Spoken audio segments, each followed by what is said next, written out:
Voices, the voices, the voices, the voices, the voices, the voices, the voices, the voices, the voices, the voices. We're going to move on to part 2 now, which is why do you do it? What made you get into music? You mentioned the hearing Metallica for the first time, but why do you? No, you can't eat the fucking paper. Why do you? That's an edit.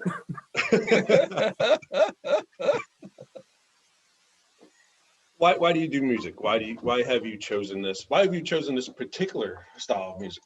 But you're gonna knock everything. No, he was actually talking to you, Josh. He wasn't talking to JR. I was curious about JR's take on this as well. Simple answer is I don't really know. I do music mostly to satisfy myself at this point. You know, I play heavy metal. I've come to terms a long time ago with the fact that I was never going to be rich or famous as a result of my music.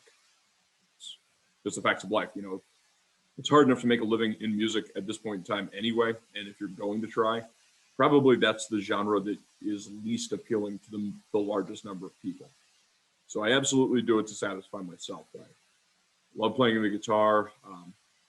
Still really enjoy doing that. Still really enjoy jamming with my brother Dave, who plays drums for my band. And it's great when you get a couple of other like-minded musicians and you're all creating something. You know, you're down there, you're just jamming, and then something beautiful happens. You get those magic moments. And for me, that's a leading part of why I do it. Occasionally, I do find people who still, against all odds, happen to actually enjoy heavy metal, who stumble across my band and who actually talk to me about this and say, hey, you know, I really love the stuff that you're doing. And that's an added bonus when you find those rare gems of people who enjoy the same thing that you do, and you can share a couple of minutes just talking about that and saying, yeah, you know, I'm really glad that this resonates with you, or I'm really sorry that this resonates with you, depending upon what the topic is. And so hopefully that answers your question pretty well. Yeah, do it for myself.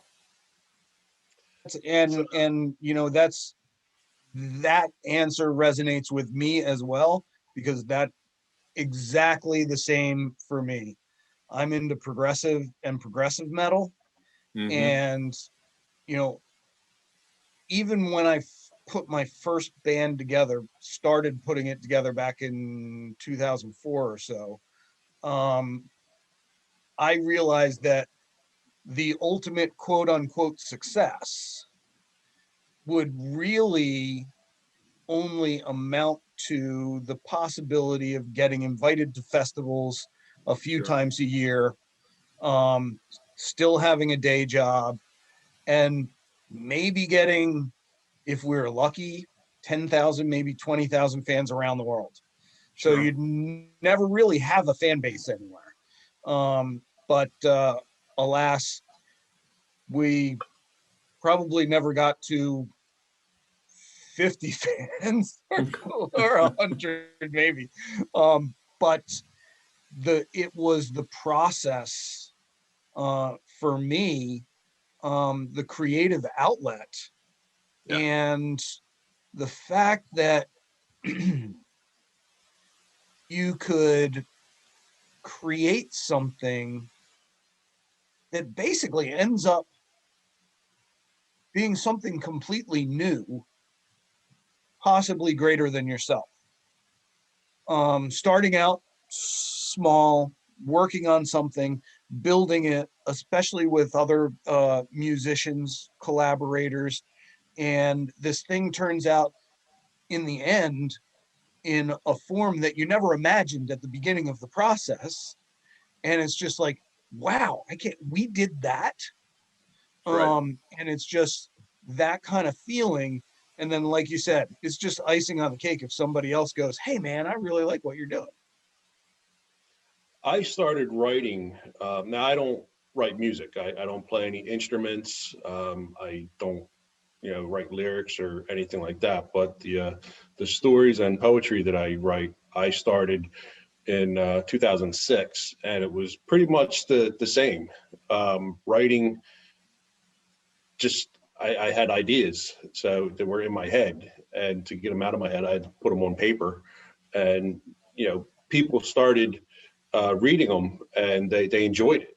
And a lot of people would get different meanings from it than what I actually meant it to be when I wrote it. And it was pretty cool listening to how they interpret it.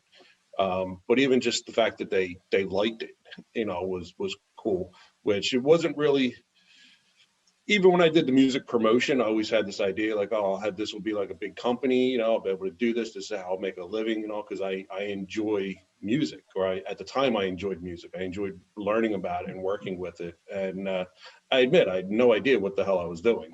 And luckily I had people around me, Mike being one of them, and a few other people that were able to help me. And without them, I wouldn't have been able to have done any of it, but it was really cool just to be involved with it. And I enjoyed it. That's why I did it. And you were mentioned with your music, Josh, that having like a fan base, and you're okay with just doing it for yourself. When I first met you and first started seeing your band play, whether it was one of the shows that we were putting on or somewhere else, I always thought that you guys were super talented, and you had what, as far as talent goes, you had what it takes to actually put your music out there and, make a living. Maybe not, to the level where you're making millions of dollars a year, and playing huge festivals all over the place, but at least to have some kind of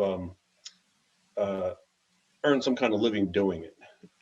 Just depending on how far you guys wanted to go and how dedicated and how much you were able to push yourself to get out there, to get in front of people. But talent wise, and even now, like when you had reached out to me a few weeks ago with the new album, I thought it was kind of strange, because I've been kind of wondering, like, hey, are you still doing music? Is your band still together? Because I haven't heard anything about it. And I haven't done anything with music promotion in over 10 years. Actually, no, it's been about 10 years now. But just not seeing it on social media, I wasn't sure if you were still doing it. And then out of the blue, it's like, hey, listen to this. Like, answers that question. And it's still the same, where it's still good. The talent is there. And, it would be nice if, whether you want to make a living with it or not, or if you're just doing it, why do you try eating everything? Just doing it for yourself, it'd be nice for other people to be able to see it and to be hear exposed to a wider audience. Sure. Well, first, thank you. I appreciate that feedback. It always means a lot when someone comes to me and says something like that. And I mean, Mike, I'm sure, has dozens of stories about this, but it's so hard to find people who are in alignment, who want to do exactly the same thing that you want to do with music. Yes. And that's really been a big struggle here. And even in large part, the reason for so many delays before us actually releasing a full-length album. I had to get to the point where I finally said, I'm not going to bother trying to recruit anybody else. I'm just going to play everything myself.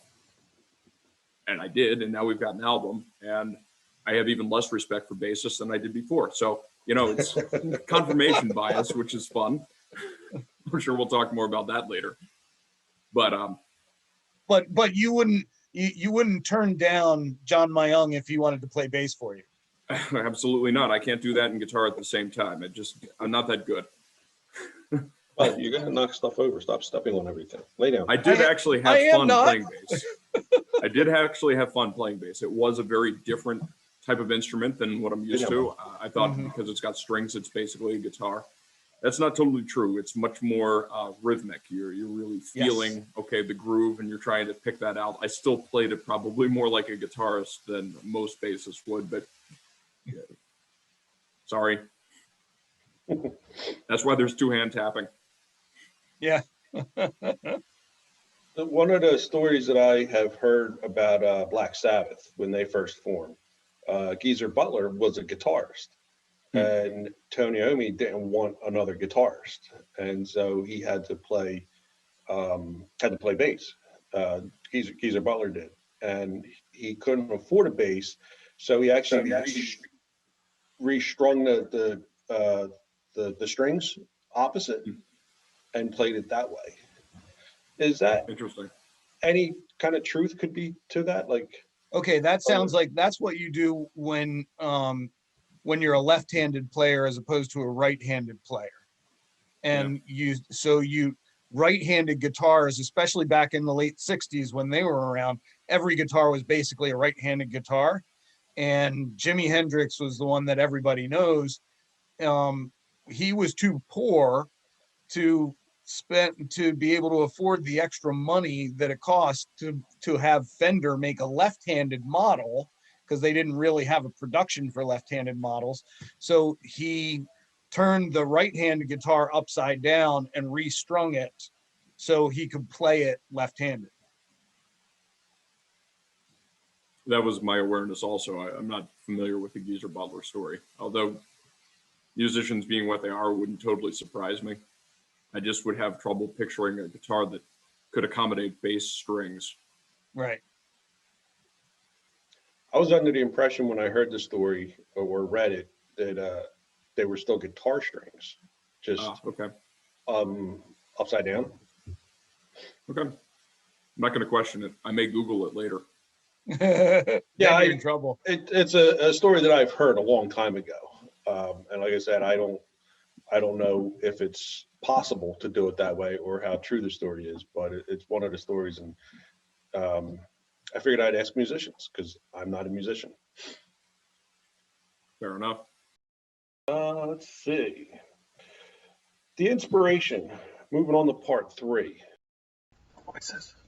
The voices. The voices. The voices. The voices. The voices.